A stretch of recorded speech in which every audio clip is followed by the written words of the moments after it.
গাঁওমূৰৰ তিনিআলিত আমাৰনো আলোচনা।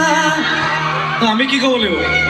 আমি কিন্তু নহয়, আমি কিন্তু নহয়।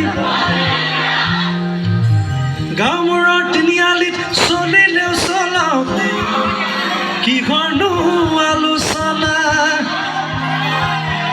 এইটো এইবছৰ গোৱাই নাই, এইবাৰ প্ৰথম। খুন তৰালি ঐ মন কথাতে একা